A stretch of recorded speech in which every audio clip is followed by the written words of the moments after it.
예수께서 다시 회당에 들어가시니 한쪽 손 마른 사람이 거기 있는지라.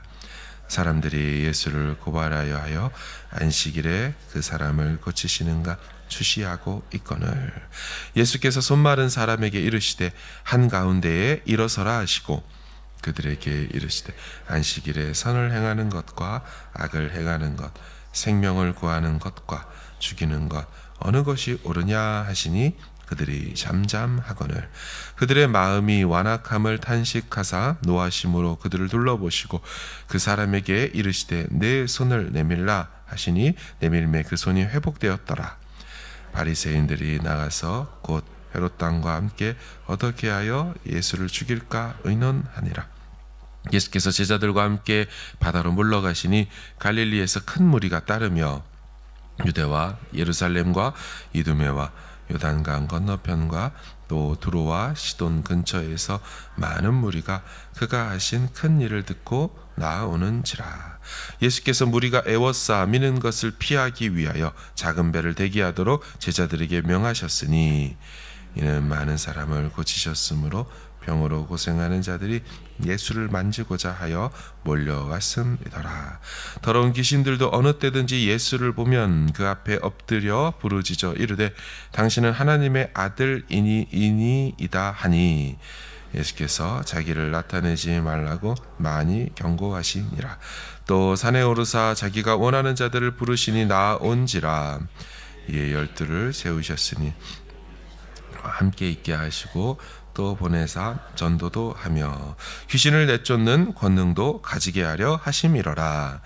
이 12를 세우셨으니 시몬에게는 베드로란 이름을 더하셨고 또 세베대의 아들 야고보와 야고보의 형제 요한이니 이 둘에게는 보아너게 곧 우레의 아들이란 이름을 더하셨으며 또 안드레와 빌립과 바돌로메와 마테와 도마와 알페오의 아들 야고보와 니타데오와 가나나인 시몬이며 같이 읽습니다.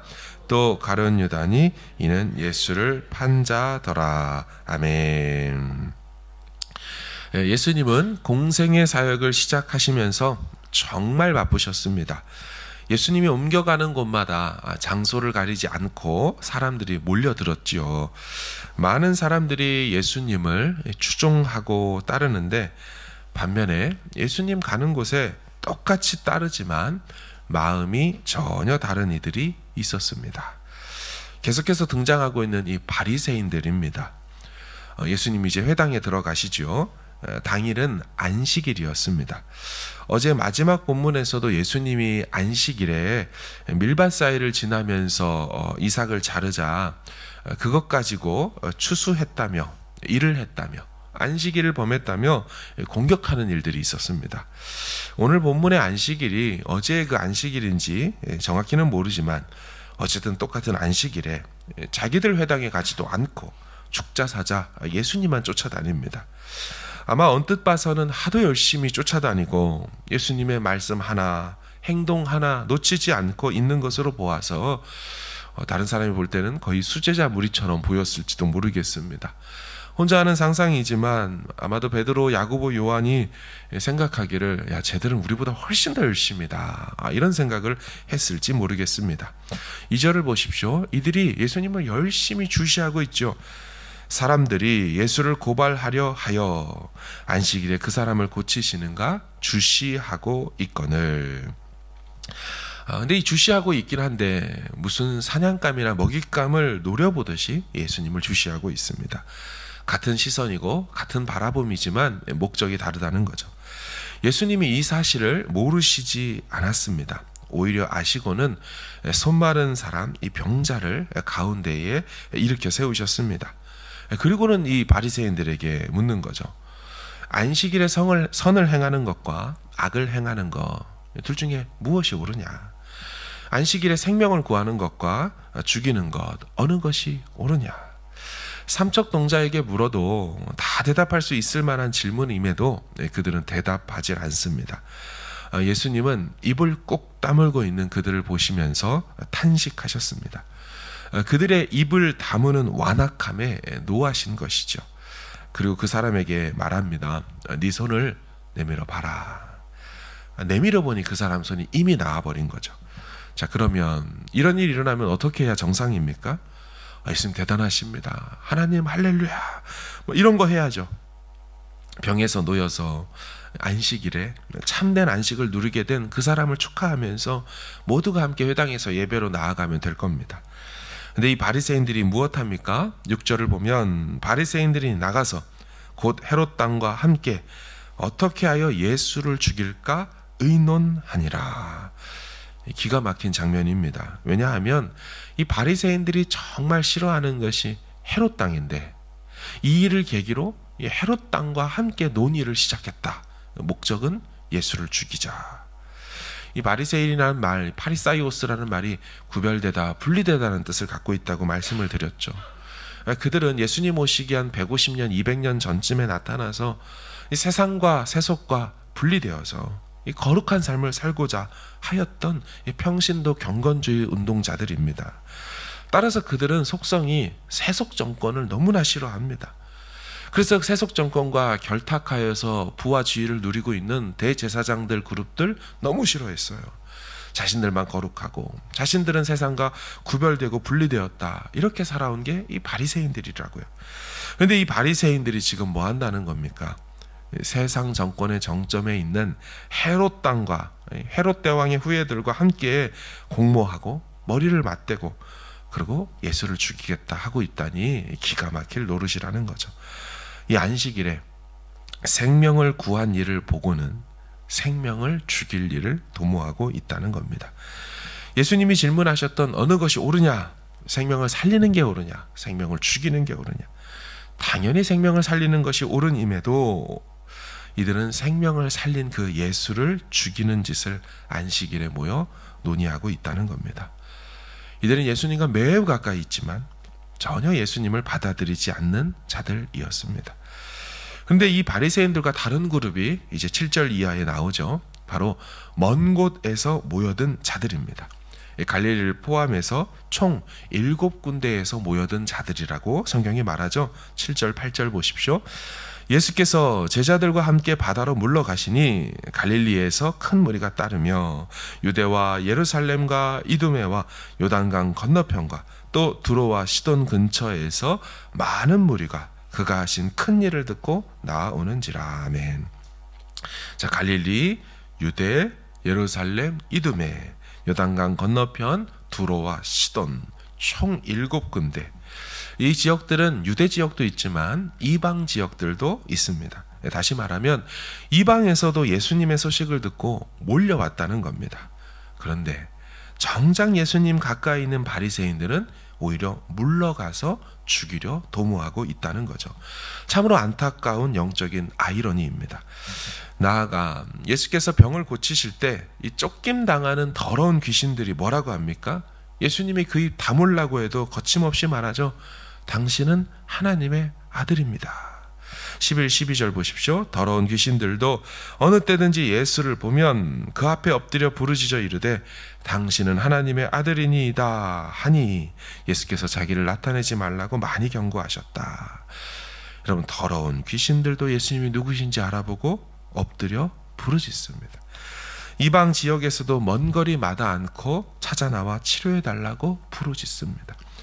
그런데 정작 예수님과 가까이 있고 늘 율법 가까이 있다는 바리새인들은 예수님과 분리되어 있고 멀리 있습니다. 원래는 세상과 분리되기 위하여 바리새인이라고 했건만 안타깝게도 예수님에게서 분리되어 있습니다. 왜 그럴까요? 왜 그들이 예수님을 받아들이지 못할까요? 수많은 증거와 기적들이 눈앞에 펼쳐짐에도 왜 그걸 보지 못하고 듣지 못하는 걸까요? 오늘 본문 5절에 그 이유를 이렇게 말합니다. 그들의 마음이 완악함을 탄식하사 노하심으로 그들을 둘러보시고, 그들 마음의 완악함 때문에 이런 반응을 보이고 있다.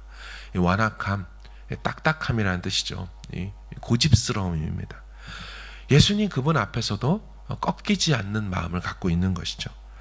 세상 앞에서 거룩함과 순전함을 위해 이 믿음 지키기 위해 꺾이지 않는 마음이어야 하건만 오히려 이게 반대가 된 겁니다. 자신의 욕심과 정욕과 기득권을 위해서는 쉽게 구부러지고 꺾여 있지만 정작 예수님과 진리 앞에서는 웬 강력한 악령의 역사인지 마음을 열지 못하고 마음을 꺾어내리지 못합니다. 사랑하는 여러분, 우리는 이 바리새인들을 보면서 무엇을 배울 수 있을까요? 말씀이 들린다는 것이 얼마나 감사한 일인지 우리는 알아야 합니다. 말씀이 이해되고 깨달아지고 심지어는 저 말씀이 나를 향한, 나를 위한 말씀이라는 것까지 느끼고 있다면 복받은 심령인 것을 믿으시기를 바랍니다. 성령이 그 안에서 역사하지 않으면요, 말씀이 아무리 뿌려지고 뿌려져도 내 돌짝밭이 됩니다. 내 길가밭이 된다는 거예요. 웬 은혜인지요. 좋은 밭 마음이 되어서 들려오고 이해되고 깨달아지고 심지어 말씀 통해 내 연약함과 나의 죄까지 보여지고 있다면 여러분, 복도 그런 복이 없다는 것이죠. 소위 씨 뿌리는 비유에서 등장하는 밭 나오지 않습니까? 씨 뿌리는 비유에서 밭. 그 밭은 내 마음의 밭을 바꾸라는 말씀이 아닙니다. 밭 보고 뭐라고 한 적이 있습니까? 말씀을 잘 보세요. 너희들 밭 바꿔야 된다, 기경해야 된다, 그 말씀이 아니에요. 천국 비유입니다. 잘 보시면 씨 뿌리는 자에게 잘못이 있습니까? 씨 뿌리는 자는 농부고요, 하나님을 지칭합니다. 씨 뿌리는 자에게 아무 잘못이 없어요. 그러면 씨가 문제입니까? 씨도 하나님의 말씀이기 때문에 아무 문제 없어요. 문제는 밭 자체가 문제인데요, 4가지 밭이 나오는데 그 중에 오직 한 개의 밭만 열매로 이어지는 밭이죠. 나머지는 그런 척했지만 다 아니었습니다. 오직 한 개의 밭만 말씀에 반응하는 밭이라는 거죠. 그게 천국 백성의 마음 밭이라는 거예요. 본문 자체가 천국 비유였으니까. 여러분, 누가 택한 자녀라는 겁니까? 누가 천국 백성이라는 겁니까? 말씀이 뿌려질 때 바리새인처럼 반응하지 않고 희한하게 들려지고 이해되고 깨달아지고 심지어 내게 하시는 말씀으로 그래서 위로를 받고 그래서 눈물이 나고 그래서 회개가 되고 돌이켜짐이 내 안에서 지금 일어나고 있다면 여러분, 그 사람이 천국 백성의 마음밭이요, 좋은 밭이요, 말씀에 반응하는 택한 밭이라는 것이 그 비유의 핵심인 줄로 믿습니다. 사랑하는 여러분, 귀신도 알아보고 이방 먼 곳에서도 있는 자들도 다 알아보고 몰려 나오는 이 예수님에게 우리도 나아갈 수 있기를 바랍니다. 이 예수님 말씀 앞으로 우리도 나아가는 것입니다. 주님, 더 많은 씨를 뿌려주십시오. 성령으로 마음밭을 좋은 밭 되게 하셨기에 주님이 그 씨를 뿌려주신다면 저절로 성령이 바꿔놓으신 이 밭, 성령이 역사하여 좋은 밭 되게 한 밭, 우리가 하는 거 아닙니다. 그렇게 태어난 밭인 거예요. 그렇게 세워진 밭인 거예요. 그 밭에 비로소 말씀이 뿌려질 때 추수가 가능하게 되는 거예요. 그런 밭이기 때문에 열매가 맺어지게 되는 거예요. 내가 아닌 그분이 뿌리시고 그분이 기경하시는 우리 마음밭에 말씀에 의한 열매가 많이 맺혀지기를 소망하고 기대하며 살아가는 우리 성도님들 되시기를 주님의 이름으로 축원합니다. 아멘.